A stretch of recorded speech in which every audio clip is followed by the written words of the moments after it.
معاشی استحکام تک پہنچنے میں بہت محنت ہوئی، اب اچھی پوزیشن میں ہے، ہڑتالوں کے متحمل نہیں ہو سکتے، ملک بند ہوتا ہے تو جی ڈی پی، کاروبار اور ٹیکسز پر اثر پڑتا ہے، لڑائی اور احتجاج سے پرہیز کریں، میز پر بیٹھیں یا پارلیمنٹ میں بات کریں۔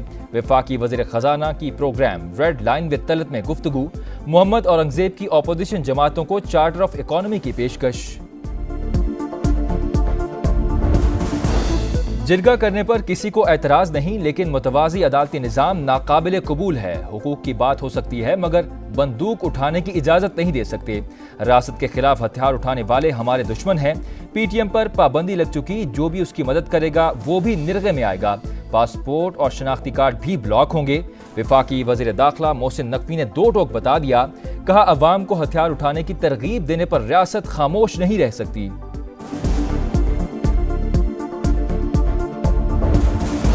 پی ٹی ایم کو کردم کرا دینے کے بعد حالات کشیدہ ہوئے، کے پی اور میں امن و امان کا مسئلہ ہے، آج وزیر اللہ ہاؤس میں اجلاس ہوگا، وفاقی وزیر داخلہ محسن نقوی شرکت کریں گے، وزیر اللہ خیبر پختونخوا علی امین گنڈاپور کی زیر صدارت اجلاس، کہا امن و امان کا قیام اور لوگوں کے جان و مال کا تحفظ ہماری ذمہ داری ہے، وفاقی حکومت سے رابطہ کیا ہے، انہوں نے تعاون پر آمادگی ظاہر کی ہے۔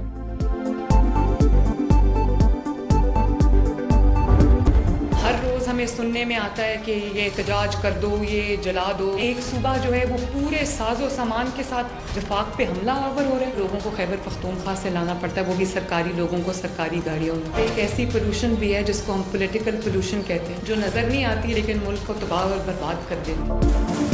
روز احتجاج ہوتا ہے، ایک صوبہ پورے ساز و سامان کے ساتھ وفاق پر حملہ کرتا ہے، کہا جاتا ہے جلا دو، تباہ کر دو، سرکاری لوگوں کو بھی استعمال کیا جاتا ہے، اقتدار کی خاطر افراتفری پھیلائی گئی، پولیٹیکل سموک پھیلانے والوں کو ناکامی کا سامنا کرنا پڑا، وزیر اعلیٰ پنجاب مریم نواز کی گرج برس، کہا کے پی پولیس کے اہلکار اسلام آباد اور پنجاب پولیس پر حملے کرتے پکڑے گئے، انتشار پھیلانے والے خود کام کرتے ہیں، نہ کسی اور کو کرنے دیتے ہیں، چاہے کچھ بھی ہو جائے ملک پر آنچ نہیں آنے دیں گے۔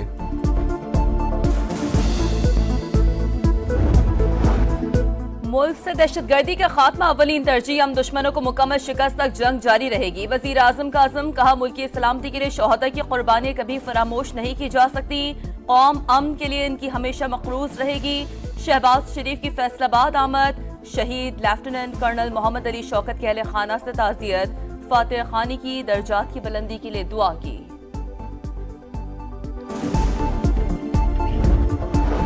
یوب میں دہشت گردوں کا بزدلانہ وار، ایف سی چیک پوسٹ پر حملے کی کوشش ناکام، فائرنگ کے تبادلے میں ڈپٹی کمشنر شیرانی کے قافلے پر حملے میں ملوث دہشت گرد عمر عرف عمری اور خودکش بمبار ہلاک، حوالدار جمشید خان جام شہادت نوش کر گئے، شمالی وزیرستان میں بھی آپریشن، 2 خارجی دہشت گرد ہلاک، سیکیورٹی فورسز نے تربت میں دہشت گردی کا بڑا منصوبہ ناکام بنا دیا، گاڑی میں نصب 280 کلو گرام دھماکہ خیز مواد برآمد۔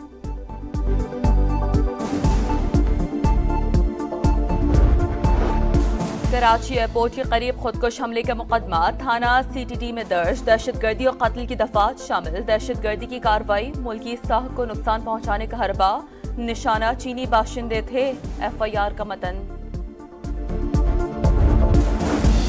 آئینی ترمیم کی ڈیڈ لائن حکومت کے لیے اہم ہو سکتی ہے، منظوری کی ٹائم لائن ہمارا مسئلہ نہیں، اتفاق رائے ہو گیا تو ترمیم 25 اکتوبر تک پاس کرا لی جائے گی، بلاول بھٹو کی صحافیوں سے گفتگو، کہا کوشش تھی مولانا فضل الرحمان سمیت سب کو ساتھ لے کر چلیں، جے یو آئی کا مسودہ آئے گا تو بیٹھ کر اتفاق رائے پیدا کریں گے، پی ٹی آئی نے بھی جائز نکات دیے تو شامل کر لیں گے، نیا چیف جسٹس افتخار چودھری جیسا نہ ہو تو کوئی فرق نہیں پڑتا۔ مجوزہ آئینی ترمیم، جے یو آئی اور تحریک انصاف کا مشترکہ ڈرافٹ کی تیاری پر اتفاق، پی ٹی آئی وفد کی مولانا فضل الرحمان سے ملاقات، حکومت نے ابھی تک کوئی مسودہ نہیں دیا، قوم، پارلیمنٹ اور آزاد عدلیہ کے لیے متحد ہے، ہمارا احتجاج پرامن تھا جو ہمارا جمہوری حق ہے، chairman P T I barrister Gohar کی ملاقات کے بعد گفتگو۔ جام شورو کے قریب موٹر وے M9 پر حادثہ، 4 گاڑیاں آپس میں ٹکرا گئیں، ایک کار کا سلنڈر پھٹنے سے آگ بھڑک اٹھی، 3 افراد جاں بحق، 4 شدید زخمی، اسپتال منتقل۔ بھارت میں جوہری مواد کی چوری اور غیر قانونی فروخت کے واقعات، پاکستان کا اقوام متحدہ کے اجلاس میں گہری تشویش کا اظہار، پاکستان کے مستقل مندوب منیر اکرم نے کہا بھارت میں رواں سال تقریباً $10 کروڑ کا تابکاری مواد پکڑا جا چکا ہے، سلامتی کونسل ایسے واقعات کی روک تھام کے لیے اقدامات کرے۔ کیٹیگری 3 کا سمندری طوفان ملٹن امریکی ریاست فلوریڈا سے ٹکرا گیا۔ تامپا میں 100 کلومیٹر فی گھنٹہ کی رفتار سے ہوائیں، 3 گھنٹوں میں 228 ملی میٹر تک بارش ریکارڈ، کئی علاقوں میں سیلابی صورتحال، 2 لاکھ سے زائد افراد بجلی سے محروم۔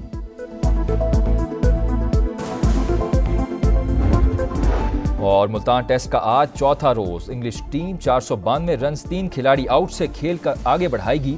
شاہینوں کی برتری ختم کرنے کے لیے مزید 64 رنز درکار، جو روٹ 176 اور ہیری بروک 142 رنز پر ناٹ آؤٹ۔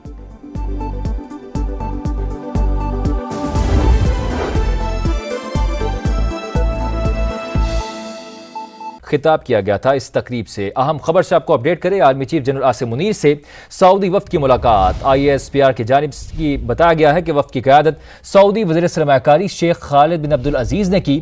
ملاقات میں باہمی دلچسپی کے امور بالخصوص سرمایہ کاری پر بات چیت کی گئی۔ سمیرہ خان پر اس حوالے سے ان سے تفصیلات حاصل کر لیتے ہیں۔ سمیرہ، کیا ڈیٹیلز ہیں آپ کے پاس؟ جی بالکل، سعودی عرب کے وزیر سرمایہ کاری خالد بن عبدالعزیز الفالح نے ایک اعلیٰ سطح کے سرکاری تجارتی وفد کے ہمراہ راول پنڈی میں army chief general Syed Asim Munir سے ملاقات کی ہے۔ اس میں دو طرفہ برادرانہ تعلقات اور تعاون کو مضبوط بنانے کے اقدامات پر توجہ مرکوز رہی ہے۔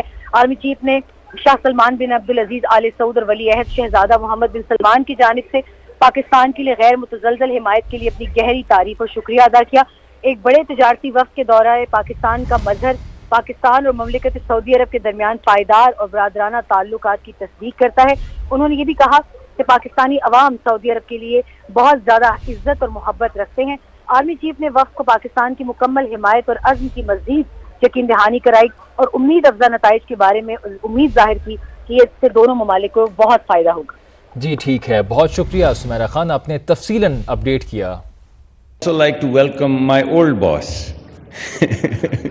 His Excellency Mr. Khalid Al-Faleh, who was my first boss when I moved from Boston to Saudi Arabia. My first project and my first boss at Aramco was His Excellency Mr. Khalid Al-Faleh. So my current boss and my old boss both are present here. I'd also like to welcome all of my current friends, my cabinet members, my friends, General Saab. I'd also like to welcome my new friends, particularly His Excellency Mr. Ibrahim Al-Mubarak. Thank you very much, the entire delegation, for visiting Pakistan. I have worked with many of you in the past in Saudi Arabia, so it's wonderful to see you again in Pakistan. When I used to go there, I used to feel that's my second home. Now that you are here, I'd like to welcome you to your second home. There is no doubt that we've had historical ties. Saudi Arabia is one country which has been Pakistan's ally forever. No matter how you cut it, you look at it economically, Saudi Arabia has been there. You look at strategically, Pakistan and Saudi Arabia have both held their hands. You look at it socially, our countries don't go as far back as our cultural ties. It spans over 1400 years. Nothing goes deeper. So, if Pakistan was to pick one ally, who would it be? One. It would be Saudi Arabia, the kingdom. And that's that, and that about says it all.